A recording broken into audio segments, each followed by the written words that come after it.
Hello, children. Today we will look at History, Class 6, Chapter 4, The Vedic Civilization. This is the part 2 of the video we did earlier on the Vedic civilization. Let's begin. Earlier, we looked at the Vedic literature and what made the Vedic civilization. Today, we will look at the family system, day-to-day life, agriculture, animal husbandry, economic and social life. Family system and day-to-day life. Joint family system was prevalent in the Vedic period. The Grihapati was the head of the family, a man responsible for the family. His family included his old parents, wife, and children, and also the families of the children, the younger brothers, and their families. This family system was patriarchal, meaning it was controlled by men. In the initial period, there are references to women scholars such as Lopamudra, Gargi, and Maitri in Vedic literature. However, slowly the restrictions on women went on increasing and their position in the family and society became secondary. The houses during the Vedic period were earthen or wattle and daub constructions. Wattle means woven lattice of wooden strips which is daubed with clay mixed with cow dung. A house was called griha or shala. The diet of the people mainly consisted of cereals like wheat, barley, and rice. From this, they made different preparations. Words like yava, gadhum, vrihi, etc. can be found in the Vedic literature. Yava means barley. Godhum means wheat. Vrihi means rice. The Vedic people relished milk, yogurt, ghee, butter, honey, black gram or urad, lentils or masoor. Sesame and meat were also a part of their diet. People in the Vedic period used cotton and woolen garments. They also used valkals or clothes made from barks of trees. Similarly, animal skins were also used as clothing.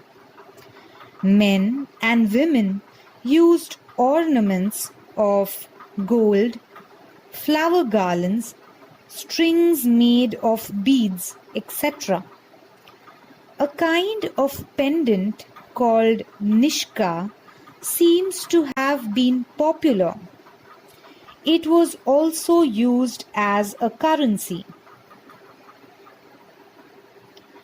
Singing, playing musical instruments, dance, board games, chariot race, and hunting were the means of recreation.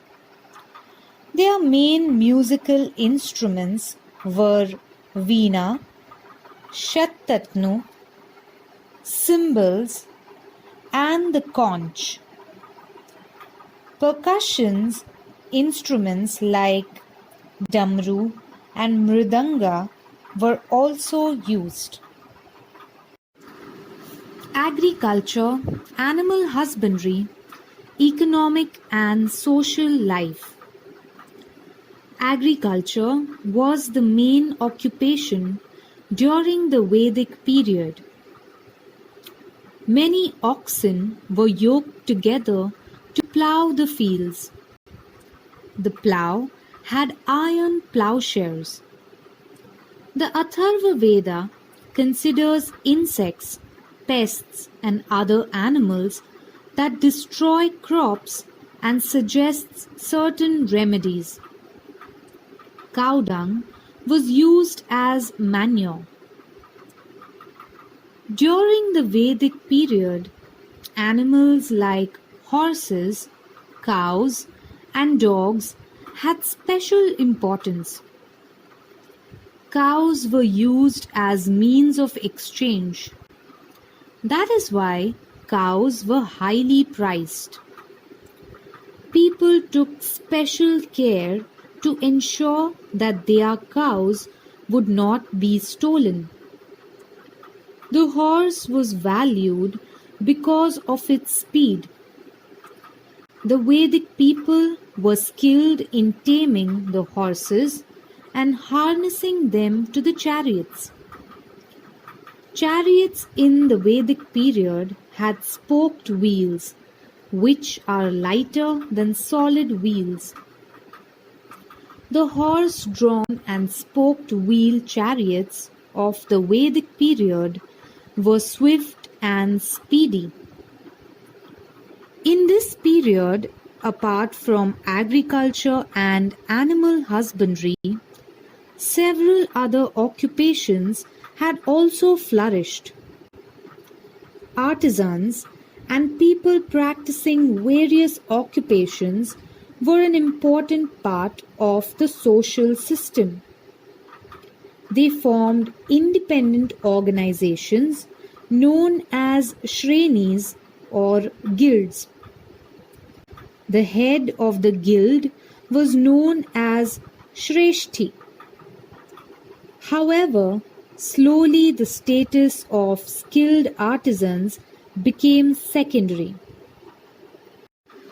During this period, there were 4 varnas: Brahmin, Kshatriya, Vaishya, and Shudra. A varna was determined by the occupation of the people. In the later period, the varnas came to be determined on the basis of birth. This gave rise to castes. The caste system led to inequality in the society. During the Vedic period, certain notions about leading an ideal life had become well established. There were 4 stages or 4 ashramas from birth to death. The first ashrama was the Brahmacharya ashrama, or the period of staying with the Guru to learn from him. The next stage, after the successful completion of Brahmacharya ashrama, was Grihastha ashrama. It was expected that during this period, a man would carry out his duties towards his family and society with the help of his wife. The third stage was Vanaprastha ashrama, when a man was expected to detach himself from the household, retire to a solitary place, and lead a simple life. The fourth stage was the sannyas ashrama. At this stage, the convention was to renounce all relations, lead life in order to understand the meaning of human life, and not stay in one place. Let's look at the religious ideas.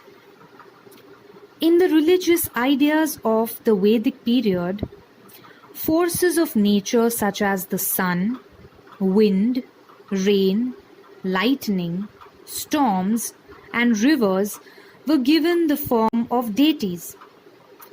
Vedic compositions pray them to become life-giving forces. The Vedic people put offerings into the yagna fire to please them. These offerings were called havi. Yagna is the act of offering havi into fire. Initially, the yagna rites were simple. Later on, the rules of yagna became harder and harder. The importance of priests went on increasing. People in the Vedic period had thought about how the natural phenomena occur. Summer is followed by the rainy season, and the rainy season by winter. This is a regular cycle in nature. The cycle in nature and the life cycle that moved with it were termed by the Vedic people as Rita. The life of all living beings is a part of the cycle in nature. Disturbance in the cycle of nature leads to calamities. Everyone should be careful not to let it happen. Nobody should break the laws of nature. It was believed that following these rules was to follow dharma. Let's come to an interesting part of the Vedic civilization, the political system. In the Vedic period, each village had a head known as Gramani. A group of villages formed a Vish, whose head was called Vishpati.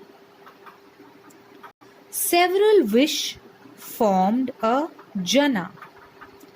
Later, when the Jana settled into a specific region, it came to be known as a Janapad. The head of the Jana was known as Nripa or Raja, which is a king. The main duties of the king were to protect the people, collect taxes, and run the administration efficiently.